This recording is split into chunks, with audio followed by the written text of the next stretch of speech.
Hello students, तो कैसे हैं आप लोग। आई होप सारे लोग अच्छे होंगे, सभी मस्त होंगे, मजे में होंगे, घर में होंगे। राइट, तो आज हम लोग लाए हैं आपके लिए एक नया वीडियो और इस वीडियो में हम बात करेंगे क्लास 9th का जो केमिस्ट्री का फर्स्ट चैप्टर है, matter in our surroundings. Okay students, तो बहुत सारा रिक्वेस्ट आया था कि सर 9th का वीडियो नहीं बन रहा है, 9th का वीडियो नहीं बन रहा है। तो लीजिए बच्चों, आपके लिए हम बहुत ही जल्दी, बहुत ही बेहतरीन तरीके से एक नई वीडियो को आपके सामने ला रहे हैं। आई होप आप सबको बहुत बेनिफिट मिलेगा उससे। और इसके साथ साथ मैं ये भी रिक्वेस्ट करूंगा कि जितने भी स्टूडेंट्स मेरे चैनल स्काईफाई लर्नर को सब्सक्राइब नहीं किए, प्लीज उसको सब्सक्राइब कर लें, बेल आइकन दबा दें ताकि सारा का सारा नोटिफिकेशन आपको बहुत जल्दी और सबसे पहले मिलता रहे। ठीक है, तो आई होप इस वीडियो पे बहुत अच्छा रिस्पॉन्स आएगा। अगर रिस्पॉन्स आया तो आगे भी कंटिन्यू करने का ट्राई करेंगे। ठीक है बच्चों, तो स्टार्ट करते हैं हम पहला चैप्टर केमिस्ट्री का, मैटर इन आवर सराउंडिंग्स। तो इस चैप्टर में सबसे पहले हम लोग बात करेंगे इस चैप्टर में आखिर है क्या, क्या सब इस चैप्टर में रखा हुआ, किस चीज के बारे में डिस्कशन करना है। तो इस चैप्टर को हम उसी तरीके से देखेंगे। तो सबसे पहले यहाँ पे बच्चों ओवरव्यू मतलब इंट्रोडक्शन इस चैप्टर का।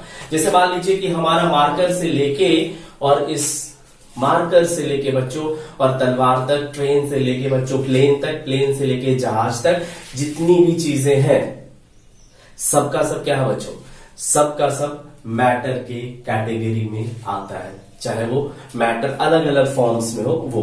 तो इंट्रोडक्शन इस चैप्टर का होगा, है ना, कि क्लासिफिकेशन कैसे, फिर उसका इंट्रोडक्शन के बाद आएगा मैटर क्या होता है, मैटर का डेफिनेशन देखेंगे हम लोग स्टूडेंट्स की, मैटर का डेफिनेशन क्या होता है। उसके अलावा मैटर को क्लासिफाई करेंगे स्टूडेंट्स। क्लासिफाई कैसे करेंगे, तो बाय फिजिकली और बाय मीन्स एक तो होता है हमारा एंशिएंट तरीके से जो फिलोसफर्स लोगों ने किया था, और एक हो गया हमारा कैसा, तो जो साइंटिस्ट लोग किए हैं उसका क्लासिफिकेशन। ठीक है, तो एक होगा हमारा कॉम्पोजिशन पे बेस्ड और एक होगा अपीयरेंस पे बेस्ड। तो जो साइंटिस्ट लोगों ने किया वो एक कॉम्पोजिशन पे बेस्ड था और एक कैसा था, अपीयरेंस पे बेस्ड था।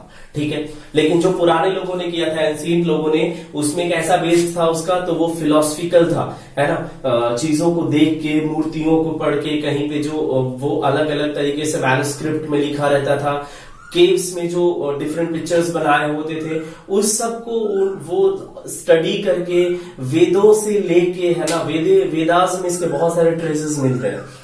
जितनी भी चीजें हम पढ़ रहे हैं साइंस में, जितनी भी बातें हैं, सबका सब वेदों में पहले से उसको डिस्क्राइब किया गया हुआ है। तो क्योंकि जब फॉरेनर्स अटैक हुआ इंडिया पे, वो शुरू से मोहम्मद गजनवी और मोहम्मद गोरी के टाइम से ही, उसके बाद से बख्तियार खिलजी, ये सब जितने भी थे, अलाउद्दीन खिलजी, ये सब जितने भी थे, सबने क्या किया, हमारी हिस्ट्री को जला दिया। और जलाने के बाद जितने भी वेदास थे, तक्षशिला यूनिवर्सिटी, नालंदा यूनिवर्सिटी, इसमें विक्रमशिला, ये सब जो रखा हुआ है वहां पे, जो वेदों के ट्रेसेस थे वहां पे रखे हुए थे कि बाहर बाहर से लोग आते थे स्टडी करने के लिए उस जगह पे। लेकिन उन सब चीजों को क्या कर दिया गया, खत्म कर दिया गया। कुछ एक चीजें अभी भी, बहुत सारी चीजें बची हुई हैं, तो उसी को लेके लोग आगे बढ़ते हैं। लेकिन फिर भी अभी भी क्या है कि जितनी भी चीजें हम पढ़ रहे हैं सबके सब क्या होते हैं, ट्रेसेस वेदों में मिल जाएंगे बच्चों। तो थोड़ा सा बता दें कि थोड़ा सा एंशिएंट तरीके से चलते हैं। तो वेद 4 तरह के होते हैं। क्या क्या होता है, ऋग्वेद, अथर्ववेद, यजुर्वेद और Samaveda. Total 4 types of Vedas है, ऋग्वेद, अथर्ववेद, यजुर्वेद और सामवेद। ठीक है, अब हर एक वेदों में अलग अलग चीजें डिस्क्राइब की है। जैसे सामवेद में क्या है बच्चों, सामवेद में है आर्ट्स, डिफरेंट क्लासिकल फॉर्म्स। सुनते थे कि गाना गा के जो है सो बादल से बारिश करवा दिया, है ना, दिया जला दिया, वो सब चीज उसमें लिखा हुआ है पूरा, है ना। उसी तरीके से जो अथर्ववेद है, यजुर्वेद है, based on medicine and medical science. उसके अथर्ववेद इकोनॉमिक्स का पूरा सब कुछ लिखा हुआ है ना, बिजनेस एंड इकोनॉमिक्स। और ऋग्वेद में बच्चों लिटरेचर और साइंस का बहुत ज्यादा उसमें आपको मिलेगा चीजें। ठीक है, ओके, उतना बात नहीं करते हो, आगे बढ़ते हैं। तो नेक्स्ट टॉपिक जो हमारा पढ़ना है वो है एविडेंस ऑफ पार्टिकल्स। एविडेंस में हमें पढ़ना है डिफ्यूजन और पढ़ना ब्राउनियन मोशन। कि हम बोलेंगे क्या कि क्लासिफिकेशन मैटर में जब पढ़ाएंगे तो हम बोलेंगे matter is made up of particles. ठीक है स्टूडेंट्स, तो अभी हम जब पार्टिकल्स के बारे में पढ़ लेंगे तो फिर पार्टिकल्स की एविडेंस को देखा जाएगा कि आखिर पार्टिकल्स का एविडेंस क्या क्या है, कैसे पता चला कि मैटर पार्टिकल से ही मिलकर बना हुआ। तो उसका 2 एविडेंस स्टूडेंट्स, एक है हमारा डिफ्यूजन, दूसरा है क्या, ब्राउनियन मोशन। ठीक है, इसके आगे हम लोग चलेंगे तो देखेंगे कैरेक्टरिस्टिक्स ऑफ पार्टिकल्स। क्या क्या कैरेक्टरिस्टिक्स है पार्टिकल्स का, है ना, पार्टिकल्स क्या करता है, कैसे उसका मैकेनिज्म है, वो सब हम लोग समझेंगे इस टॉपिक में। उसके बाद आगे चलेंगे criteria for classification of matter, कि मैटर को अलग अलग तरीके से सॉलिड लिक्विड गैस में कैसे किया, तो उसका क्या क्राइटेरिया था, किस किस क्राइटेरिया पे बेस्ड होके उसको क्लासिफाई किया गया था। उसके बाद हम पढ़ेंगे स्टेट्स ऑफ मैटर, सॉलिड के बारे में, लिक्विड के बारे में, गैस के बारे में, कि सॉलिड क्या है, लिक्विड क्या है, गैस क्या है, उसकी क्या क्या प्रॉपर्टीज है, उस सब के बारे में हम लोग डिटेल में स्टडी करने वाले हैं। ठीक है स्टूडेंट्स। उसके बाद है हमारा, उसके बाद पढ़ेंगे टेम्परेचर। टेम्परेचर में तीनों स्केल देखेंगे, सेल्सियस, फारेनहाइट और केल्विन। तीनों स्केल हम लोग देखेंगे कि सेल्सियस स्केल में कैसे निकालेंगे, फारेनहाइट कैसे करेंगे और केल्विन कैसे करेंगे, और तीनों का हम लोग रिलेशनशिप निकालेंगे कि इससे इसमें कैसे कन्वर्ट करते हैं, इससे इसमें कैसे करते हैं, इससे इसमें कैसे करते हैं, इससे इसमें, और डिफरेंट डिफरेंट कन्वर्जन हम लोग देखेंगे। इसके बाद जब टेम्परेचर के बाद हम लोग पढ़ेंगे inter conversion of states of matter, कि सॉलिड से लिक्विड में कैसे कन्वर्ट करना है, लिक्विड से गैस में कैसे करते हैं, फिर वापस गैस से भी लिक्विड कर सकते हैं, लिक्विड से वापस सॉलिड भी कर सकते हैं हम लोग। ठीक है, उस चीज को देखना है। और सॉलिड से डायरेक्टली वेपर भी बनता है, मतलब गैस भी बनता है, उस कंडीशन को भी हमको देखना है। साथ साथ नेक्स्ट आएगा हमारा, इसके बाद टॉपिक आएगा लैटेंट हीट। लैटेंट हीट दो तरह का होगा,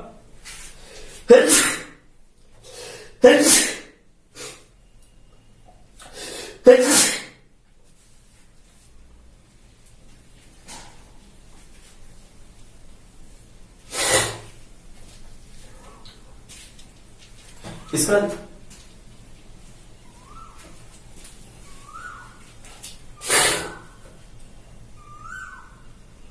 इसका लैटेंट हीट दो तरह का होगा, एक होगा लैटेंट हीट ऑफ फ्यूजन, एक होगा latent heat of vaporisation students. ठीक है, अब उसके बाद आएगा प्लाज्मा और बोस-आइंस्टाइन कंडेंसेट। एक्चुअली ये दोनों टॉपिक आपका एनसीईआरटी में नहीं है ना, ये हमारा बोर्ड सिलेबस से क्या है, एक्सक्लूडेड है, एक्सक्लूडेड फ्रॉम सीबीएसई सिलेबस।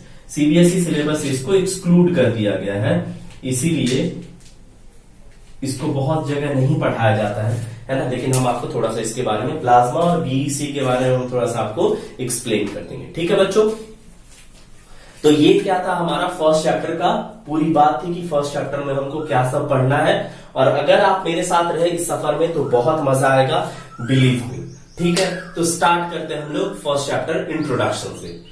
तो चलते हैं इंट्रोडक्शन की तरफ। ओके स्टूडेंट्स, तो अब सबसे पहले यहां पे है हमारा मैटर।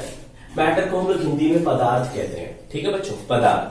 ठीक है, तो अब मैटर को ओल्ड कॉन्सेप्ट से, अगर पुराने तरीके से जैसे आप लोगों ने पढ़ा है, तो मैटर को कैसे मतलब कैसे डिफाइन करते हैं हम लोग, उसकी डेफिनेशन क्या है। तो मैटर की डेफिनेशन है कि anything that is mass and occupy some space, anything that is mass and occupy some space is called matter.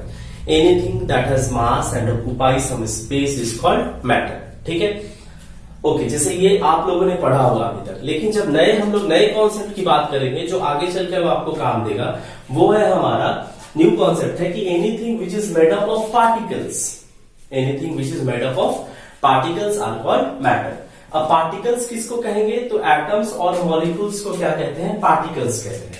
Atoms और मॉलिक्यूल्स को क्या कहते हैं, पार्टिकल्स कहते हैं। ठीक है, एटम्स और मॉलिक्यूल्स दोनों मिला के क्या हो जाएगा, पार्टिकल्स होगा। मतलब दोनों को हम लोग पार्टिकल्स के कैटेगरी में रखते हैं। अब एक चीज पहले बताते हैं आपको, एग्जाम कैसे पता चला पार्टिकल से मिलके बनता है। तो एक चीज बता देना, मैं बता रहा हूं आपको, ध्यान से देखिएगा, समझिएगा और सोचिएगा कि आखिर मैंने क्या कहा है। एक कांच का ग्लास लो, ठीक है, एक कांच का ग्लास लो, हालांकि कॉस्टली आता है लेकिन फिर भी, या फिर कोई ऐसा चीज लेना, चलो ठीक है, एक मिट्टी का छोटा सा एक बर्तन ले लो, मिट्टी का। ठीक है, अब उसको क्या करो कि ऐसे करके फर्श पे, फ्लोर पे अपने छोड़ दो। आप क्या देख रहे हो, वो टूट गया। ठीक है, किसी का दिल में आएगा, अगर दिमाग में आएगा तो वो क्या करेगा, वो छोटे से टुकड़े को फिर से तोड़ के देखेगा, और छोटा पार्ट, उसको भी तोड़ेगा और छोटा पार्ट, ब्रेक करता जाएगा, तो देखिएगा कि एक सबसे छोटा पार्ट है, उसका भी छोटा पार्ट जो हमको विजुअलाइजेशन जिसका नहीं होता, उसी को हम क्या कहते हैं, पार्टिकल्स कहते हैं। इस सबसे छोटा पार्ट जो होगा जिससे वो मैटर बना है या सब्सटेंस बना है, उसको हम क्या कहेंगे, पार्टिकल्स कहेंगे। ठीक है, पार्टिकल्स क्या होगा, एटम्स और मॉलिक्यूल्स क्या कहलाएगा, पार्टिकल्स कहलाता है। ठीक है, अब एक और टर्म है यहाँ पे सराउंडिंग, है ना, एनीथिंग अराउंड अस, जो चीज भी हमारे आसपास है वो सब क्या कहलाएगा, things around us is called surrounding. हमारे चारों तरफ जितनी भी चीजें हैं वो सब सराउंडिंग, हमारे आसपास की चीजें। जैसे कि बाहर देखते हैं, तो अगर हम बाहर देखें, अपने से बाहर देखें, तो बाहर देखने में क्या मिलेगा हमको, अगर हम अभी अपने क्लासरूम में है ना, हमारे आसपास क्या है, चलिए व्हाइट बोर्ड है, मिल गया, ठीक है, ओके। ये क्या है, हमारा मार्कर है, ओके। वो क्या है, हमारा कैमरा स्टैंड है, वो क्या है, कैमरा है ना। ऊपर फैन लगा हुआ, इधर बल्ब जल रहा है, इधर ट्यूबलाइट जल रहा है, ठीक है। आप लोग बैठे हुए हैं वर्चुअली, है ना। उसके अलावा बाहर जाएंगे, क्लासरूम के बाहर जाएंगे तो मेरा बाइक होगा, ठीक है। उसके अलावा जो दीवार है, रोड है, फिर बाहर जाएंगे तो फिर बगल से जाएंगे तो एक तालाब होगा छोटा सा। वो सब क्या है, सराउंडिंग में कंसीडर किया जाएगा। जो भी चीजें हमारे आसपास है सबका सब क्या है, सराउंडिंग में कंसीडर किया जाता है, ठीक है, ओके। तो इसके बाद आता है कि भैया एटम्स क्या होता है आखिर। पार्टिकल्स में हमने बोला कि चलो ठीक है, ये पार्टिकल्स से मिलकर बना है, हमने मान भी लिया, लेकिन अब ये एटम क्या होता है, कैसे डिफाइन करेंगे एटम को, है ना। एटम को डिफाइन कैसे करेंगे, तो एटम को डिफाइन करने का एक बहुत ही शॉर्ट एंड बोलेंगे क्या हम एटम को, कि it is the smallest entity of a substance, it is the smallest entity of a substance which exist independently. Entity मतलब होता है सबसे छोटा पार्टिकल, फंडामेंटल, ठीक है, सबसे छोटा particle. It is the smallest entity, सबसे छोटा पार्ट, सबसे छोटा part. It is the smallest entity of a substance which exist independently. वो इंडिपेंडेंटली एग्जिस्ट करेगा, किसी और पे डिपेंड नहीं करता है। And can take part in a chemical combination, तो किसी भी केमिकल कॉम्बिनेशन में भाग लेगा वो क्या कहलाएगा, एटम कहलाएगा। जो किसी भी केमिकल कॉम्बिनेशन में भाग लेगा उसको हम क्या कहेंगे, एटम कहेंगे। जैसे एक और तरीके से इसको एक्सप्लेन करते हैं, सॉरी डिफाइन करते हैं, हम इसको लिखेंगे building block of a matter, building block of a matter. अब देखिए building block of a matter को हम क्या कहते हैं, एटम कहते हैं। Building block of a matter is called atom. जैसे मान लो कि अगर एक घर बनाना है, घर बनाने के लिए क्या चाहिए, ब्रिक्स चाहिए। ब्रिक्स को एक के ऊपर एक के ऊपर एक के ऊपर एक के ऊपर जोड़ते जाते हैं तो क्या बनता है, घर बन जाता है बड़ा सा, एक हाउस बनता है ना। बिल्ड करते कैसे, ब्रिक्स लगा, तो सीमेंट ये सब, कंक्रीट ये सब की बात रहने देते हैं, पहले क्या हम ब्रिक्स की बात करेंगे। जब तक ब्रिक्स ना हो तो सीमेंट का क्या काम नहीं। गांव में जाओगे तो अभी भी ब्रिक्स का घर बहुत सा जगह ऐसा बना हुआ है जो मिट्टी से उसको जोड़ा गया, ठीक है। तो ब्रिक्स क्या होता है, building block of a house. Similarly किसी भी मैटर का जो बिल्डिंग ब्लॉक होगा वो क्या होगा बच्चों, एटम होता है। तो एटम को हम क्या कहते हैं, building block of a matter. Atom जुड़ के आपस में क्या हो जाएगा, वो एक मैटर का फॉर्म ले लेगा, ठीक है। तो हम इसको क्या बोलेंगे, it is the smallest entity, सबसे छोटा पार्ट होगा किसी भी मैटर का जो कि क्या करेगा, इंडिपेंडेंटली एग्जिस्ट करता है। इंडिपेंडेंटली क्या करेगा, एग्जिस्ट करेगा, और साथ साथ क्या करेगा, वो भाग लेगा किसमें, किसी भी केमिकल कॉम्बिनेशन में वो भाग लेता है। किसी भी केमिकल कॉम्बिनेशन में क्या करता है, वो भाग लेता है। उसी को क्या कहते हैं हम लोग, एटम कहते हैं, अणु, हिंदी में उसको अणु कहते हैं, ठीक है। अब एक एटम देखिए, हाइड्रोजन एटम है, हाइड्रोजन का बहुत सबसे छोटा एटम होता है हाइड्रोजन, और साथ में क्लोरीन एटम है। तो हाइड्रोजन और क्लोरीन मिला तब क्या बना है, हाइड्रोक्लोरिक एसिड बना था, जो हमने पढ़ा हुआ है। हाइड्रोक्लोरिक एसिड का HCl होता है, हाइड्रोक्लोरिक एसिड का क्या होता है, HCl। क्लोरीन एटम का Cl और हाइड्रोजन का H, है ना। तो ये क्या हो गया हमारा, हाइड्रोजन और क्लोरीन एटम जब मिलेगा आपस में तो क्या बनाएगा, हाइड्रोक्लोरिक एसिड का फॉर्मेशन करता है, ठीक है। अब हमने क्या बोला, क्या कि ये क्या करता है, भाग लिया किसमें, केमिकल कॉम्बिनेशन में। ये किसमें भाग लिया, केमिकल कॉम्बिनेशन में पार्टिसिपेट किया। पार्टिसिपेट करने के बाद क्या करेगा, नया एक कंपाउंड का फॉर्मेशन कर देगा, नया सब्सटेंस बना देगा, राइट ना। ये बात क्लियर हुई। एटम क्या होता है, सबसे छोटा एंटिटी होगा, सबसे छोटा सब्सटेंस, सबसे छोटा पार्ट होगा किसी भी सब्सटेंस का जो इंडिपेंडेंटली एग्जिस्ट करेगा, किसी पे डिपेंड नहीं करता है, और पार्टिसिपेट करता है किसमें, केमिकल कॉम्बिनेशन में। उसी को हम क्या कहते हैं, एटम कहते हैं। अब एटम का क्या होगा, यहाँ पे building block of a matter भी कह सकते हैं, लेकिन जब आपके एग्जाम में आएगा व्हाट इज एटम, तो आपको यही लिखना है, राइट ना। ये वाला लिखिएगा तो हो सकता है वहां पे आपके मार्क्स डिडक्ट कर दिए जाए, क्योंकि कुछ चीजें जो होती है ना वो एकदम बाय डेफिनेशन हम लोग चलते हैं, ठीक है, ओके। अब एटम की डिस्कवरी की थी जॉन डाल्टन ने। डाल्टन साहब ने इसकी डिस्कवरी की थी। तो कैसे क्या की थी ये हम जो थर्ड चैप्टर पढ़ाएंगे एटम्स मॉलिक्यूल्स, उसमें आपको क्लियरली बताया जाएगा कि आखिर ये कैसे डिस्कवरी हुआ था इसका एटम का, ठीक है। और जॉन डाल्टन ने 1880 में किया था, लेकिन वो कैसे किया था, क्या प्रोसेस था, वो सब हम समझाएंगे आपको। अभी देखिए यहाँ पे क्या हो रहा है, एटम का स्ट्रक्चर हमने बनाया है, सीधा सीधा इस बात को समझते हैं, आसानी से समझेंगे हम लोग, है ना, ज्यादा उसको टफ में नहीं लेना है। तो एक एटम का स्ट्रक्चर देख रहे हैं हम, बीच में इस तरीके से राउंड शेप्ड है ना। तो इस राउंड शेप को हम कहेंगे न्यूक्लियस। इस राउंड शेप को क्या कहेंगे, न्यूक्लियस कहेंगे। इस राउंड शेप को क्या कहेंगे, न्यूक्लियस कहेंगे। इसके अंदर आपको दिख रहा होगा P+N लिखा है हमने। P प्रोटॉन को डिनोट करता है और N क्या करता है, न्यूट्रॉन को डिनोट करता है, ठीक है। तो प्रोटॉन प्लस न्यूट्रॉन दोनों मिलकर कहलाता है न्यूक्लियॉन्स। न्यूक्लियस में जो चीज होगा उसको क्या कहा जाएगा, उसको कहते हैं न्यूक्लियॉन्स, ठीक है। तो प्रोटॉन प्लस न्यूट्रॉन मिलकर क्या बनाएगा, न्यूक्लियॉन्स का फॉर्मेशन करता है, ठीक है स्टूडेंट्स, ओके। अब प्रोटॉन के चारों तरफ क्या करेगा, इलेक्ट्रॉन क्या करता है, रिवॉल्व करता है। प्रोटॉन के चारों तरफ क्या है, इलेक्ट्रॉन रिवॉल्व करता है। इसको E- से डिनोट करते हैं, इलेक्ट्रॉन को E- से डिनोट करते हैं। तो इलेक्ट्रॉन न्यूक्लियस के चारों तरफ क्या रिवॉल्व करेगा, इलेक्ट्रॉन रिवॉल्व करेगा ऑन अ फिक्स्ड पाथ, जिस पाथ को क्या कहा गया, ऑर्बिट कहा गया, या फिर उसको शेल कहते हैं। देखो ये शेल अलग है, शेल के बहुत सारे मतलब होते हैं, है ना। केमिस्ट्री में शेल का मतलब होता है ये वाला, है ना। बायोलॉजी में शेल का मतलब कुछ और हो जाता है। शेल का मतलब होता है तुम्हारा बायोलॉजी में सेल का मतलब होता है जिससे बॉडी का सबसे, किसी भी ऑर्गेनिज्म का क्या सबसे स्मॉलर पार्ट होता है क्या, cell, fundamental unit of life, इसी को सेल कहते हैं हम लोग बायो में, है ना। अगर वही चीज हम चले इसमें इंग्लिश में, तो उसमें सेल का मतलब कुछ और हो जाता है। शेल का मतलब होता है जेल, राइट, उसको जेल को सेल कहा जाता है। उसी तरीके से अगर हम बात कर ले केमिस्ट्री में, तो इसमें शेल का मतलब हो जाता है जिसमें ऑर्बिट है, ऑर्बिट को शेल कहा जाता है, ठीक है। अब आप इसमें अगर फिजिक्स में इसको ऑर्बिट को शेल लिख दे तो गलत हो जाएगा वो चीज। आप नहीं कह सकते कि अर्थ अपने शेल पे रोटेट रिवॉल्व करता है, नहीं बोल सकते। अर्थ अपने ऑर्बिट पे रोटेट करता है या रिवॉल्व करता है, क्लियर नो, ओके। उसी तरीके से अगर हम फिजिक्स में देखें तो शेल का मतलब कुछ और होता है। सेल का मतलब होता है वो जो टॉर्च वॉर्च में लगता है ना, ऐसा वाला, उसका सिंबॉलिकली कुछ इस तरीके से हम लोग करते हैं प्लस माइनस, इसको सेल कहा जाता है। ये फिजिक्स का सेल है, ठीक है। एक और शेल होता है egg shell, egg shell, E-G egg, SHE shell. अंडे के ऊपर के छिलके को हम लोग एग शेल कहते हैं, ठीक है। तो ये भी बात है। तो शेल के बहुत सारे मतलब है, हमें सिर्फ ये शेल का यहाँ पे ये जाना है कि शेल को ऑर्बिट कहा जाता है, मतलब ये क्या है, पाथ है, रास्ता है ना। पाथ किस चीज का, path for revolution of electron.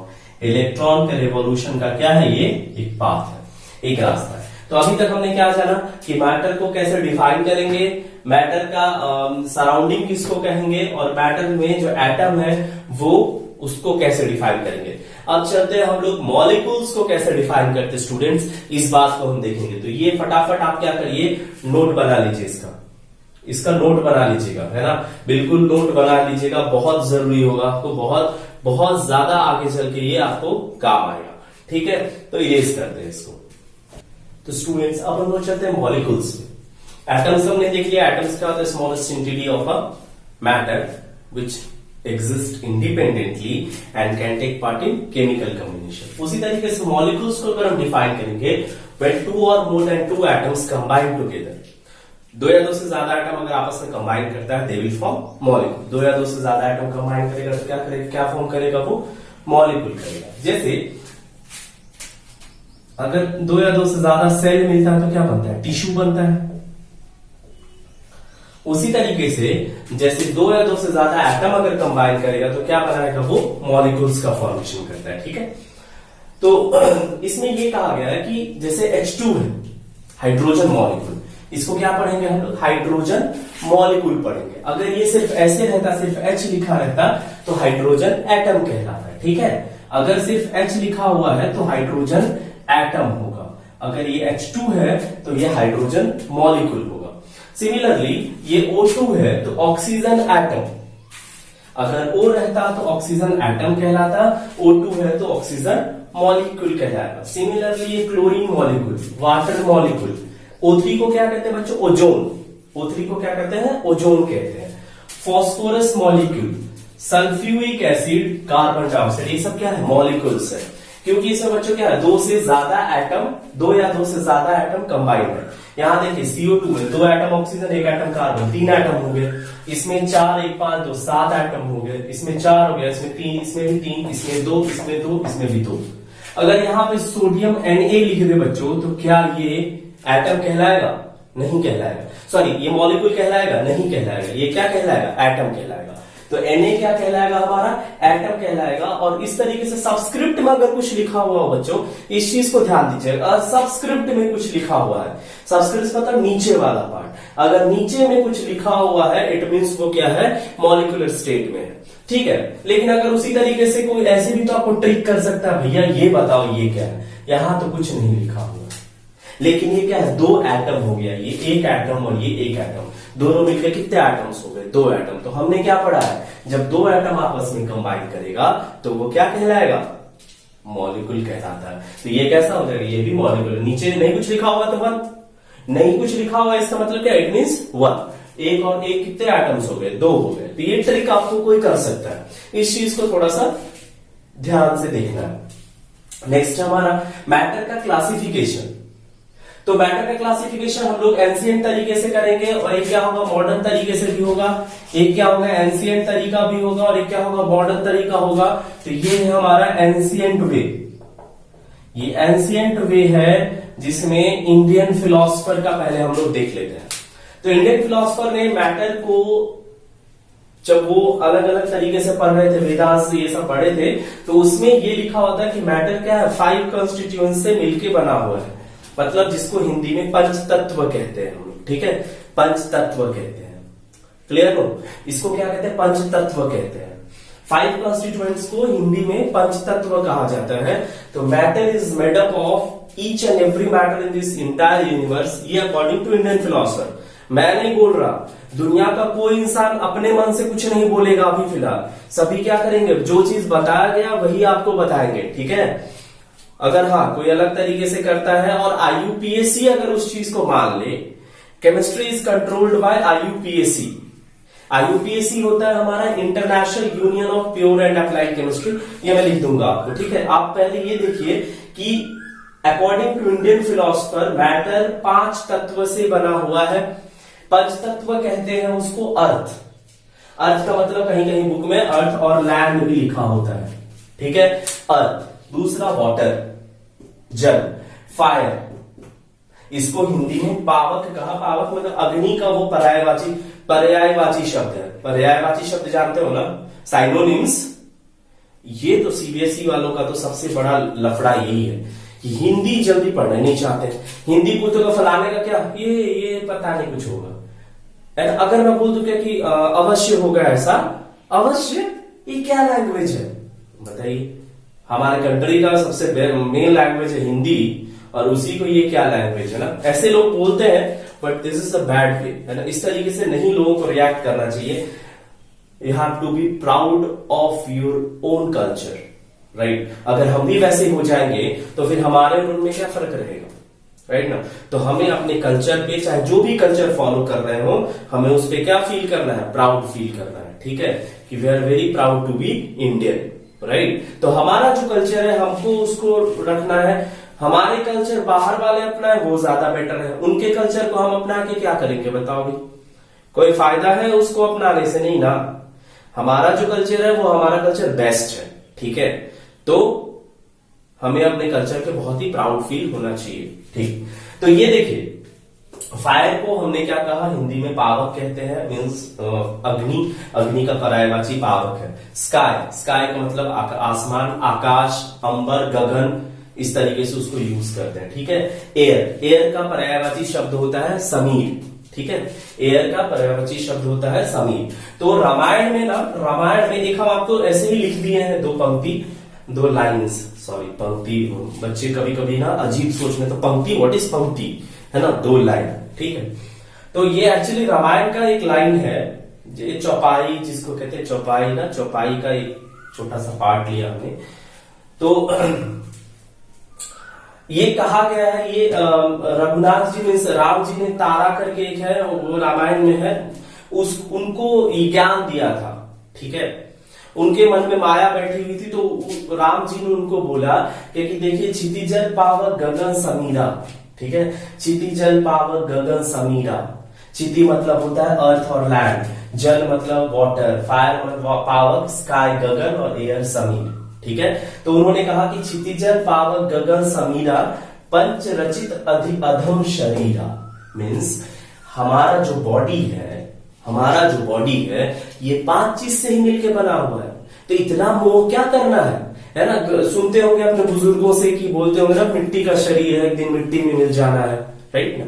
ऐसे बोलते हैं कि मिट्टी का शरीर है एक दिन मिट्टी में मिल जाना है। तो मिट्टी में मिल जाना है मीन्स व्हाट, आप कहां हो रहे हो। देखो कि हमारा जो कल्चर है उसमें क्या होता है जनरली कि अगर कोई किसी का डेथ हो जाता है तो क्या उनको जलाया जाता है, कुछ ऐसा किया जाता है मिट्टी में ही ना, मिट्टी में ना, स्काई के नीचे।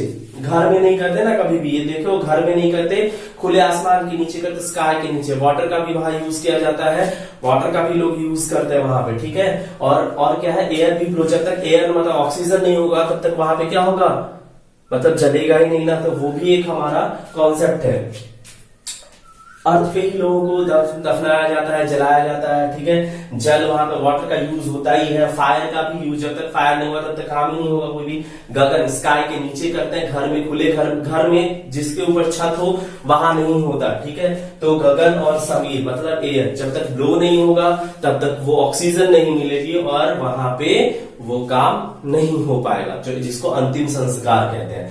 तो मिट्टी का शरीर एक दिन मिट्टी में मिल जाना है, इसीलिए कहते हैं क्योंकि हमारा बॉडी क्या है, इन्हीं 5 कॉन्स्टिट्यूएंट से मिलके बना है, जिसको हिंदी में पंचतत्व कहते हैं। तो ये था इंडियन फिलोसफर का। अब इसी के अकॉर्डिंग ग्रीक फिलोसफर्स ने भी यूज किया था इसको, ग्रीक फिलोसफर्स ने भी इसको यूज किया था। लेकिन ग्रीक फिलोसफर ने क्या किया था, एक चीज हटा दिया था इसमें से। ग्रीक फिलोसफर ने क्या किया था, एक चीज हटा दिया था। तो ग्रीक फिलोसफर ने क्या किया, स्काई को एक्सक्लूड कर दिया। स्काई को क्या किया उन्होंने, एक्सक्लूड कर दिया। उन्होंने 4 ही कंपोनेंट लिया था ग्रीक फिलोसफर्स ने। तो Greek philosophers excluded sky, Greek philosophers excluded sky. बाकी सब कुछ फॉलो किया, लेकिन स्काई को क्या कर दिया, एक्सक्लूड कर दिया। बाकी सब कुछ फॉलो किया, बोला कि 4 कंपोनेंट्स ही होंगे बस। इंडियन फिलोसफर ने 5 कंपोनेंट की बात करी थी।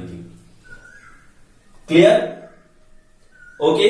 तो क्लासिफिकेशन इंडियन फिलोसफर्स का हमारा हो गया। अब हम पढ़ेंगे classification of matter according to scientist.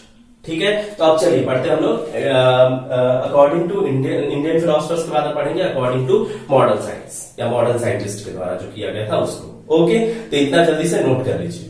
ठीक, तो स्टूडेंट्स अब हम लोग चलते हैं classification of matter according to modern scientist के तहत। मॉडर्न साइंटिस्ट लोगों ने इसको कैसे क्लासिफाई किया था। तो मॉडर्न साइंटिस्ट ने मैटर को एक तो फिजिकल अपीयरेंस पे, वो कैसे दिखते हैं उसके अकॉर्डिंग, और according on the basis of composition, उसमें क्या क्या प्रेजेंट होगा। तो कॉम्पोजिशन और अपीयरेंस 2 अलग चीज होता है। इस बात को हम कैसे समझाएंगे आपको, तो इस बात को समझिए अच्छे से। जैसे कि अगर मान लीजिए कि हम कोई चीज खरीदते हैं, सपोज क्या बोले उसको यार, कोई भी चीज ऐसा, सपोज कोल्ड ड्रिंक लेते हैं, मान लेते हैं एग्जाम्पल कोल्ड ड्रिंक का। तो कोल्ड ड्रिंक अगर हम खरीदते हैं बच्चों, तो दिखने में वो लिक्विड स्टेट है, वो अपीयरेंस उसका black colour, white colour, green colour, yellow colour, अलग अलग तरह के कलर्स में, वो व्हाइट कलर, ग्रीन कलर है ना, इस तरह के अलग अलग कलर्स में, ब्लैक कलर में वो आता है। तो वो उसका अपीयरेंस है, वो दिखने में लग रहा है ये तो लिक्विड है, और इसका क्या है, कलर इस तरीके का है। ठीक है, ये दिखने में लगता है ऐसा। लेकिन अगर कॉम्पोजिशन की बात की जाए तो देखिएगा उसमें लिखा रहता है कि फलाना चीज CO2 इतना % है, वाटर ये है, नो फ्रूट्स एडेड, इस तरह का कुछ लिखा रहता है कॉम्पोजिशन उसका। तो उसी तरीके से मॉडर्न साइंटिस्ट ने मैटर को 2 तरीके से क्लासिफाई करा। एक करा on the basis of physical appearance और दूसरा करा on the basis of composition, कि फिजिकल अपीयरेंस से मैटर को कैसे क्लासिफाई करेंगे और कॉम्पोजिशन के बेसिस पे मैटर को कैसे क्लासिफाई किया जाएगा। तो फिजिकल अपीयरेंस के बेसिस पे मैटर को किया गया solid, liquid, gas, plasma, Bose Einstein, condensate. Actually पहले 3 हुआ था, बाद में ये दोनों लेटर ऑन डिस्कवर्ड हुआ। क्या पहले 3 था, सॉलिड, लिक्विड, गैस, प्लाज्मा और बोस-आइंस्टाइन, कंडेंसेट। ये 5 स्टेट्स ऑफ मैटर हुए on the basis of physical appearance. लेकिन on the basis of composition अगर करें तो मैटर को दो तरीके से क्लासिफाई किया गया, एक प्योर सब्सटेंस और एक इम्प्योर सब्सटेंस। तो एक नया एलिमेंट जुड़ा इसमें अनोनियम, ठीक है, जिसमें टोटल हमारा 119 एलिमेंट हो गए। कंपाउंड को तीन तरीके से क्लासिफाई किया, acid, bases and salts. Element को तीन तरीके से किया गया था, मेटल, नॉन मेटल और मेटालॉइड। सिमिलरली कंपाउंड को भी तीन तरीके से किया गया, एसिड, बेसेस एंड सॉल्ट्स। और भी कंपाउंड का क्लासिफिकेशन है on the basis of source, किस सोर्स से उसको हम लेते हैं, उससे एक हो जाएगा ऑर्गेनिक कंपाउंड और एक होगा इनऑर्गेनिक कंपाउंड, ठीक है। जो लिविंग थिंग्स, मतलब ऐसे जो हम लोग पेड़ों से लेते हैं लिविंग कंपोनेंट्स होता है, मतलब जिसको ऑर्गेनिक कंपाउंड्स कहते हैं, कार्बन जिसमें प्रेजेंट होगा, और जिसमें कार्बन प्रेजेंट नहीं होता है वो हमारा इनऑर्गेनिक कंपाउंड कहलाता है। उस तरह से इम्प्योर सब्सटेंस को दो तरीके से क्लासिफाई किया गया, एक होमोजीनियस मिक्सचर और एक हेट्रोजीनियस मिक्सचर। होमोजीनियस को दो तरीके से किया, सॉल्यूशन और एलॉयज। हेट्रोजीनियस को भी दो तरीके से किया, सस्पेंशन और कोलॉइड्स।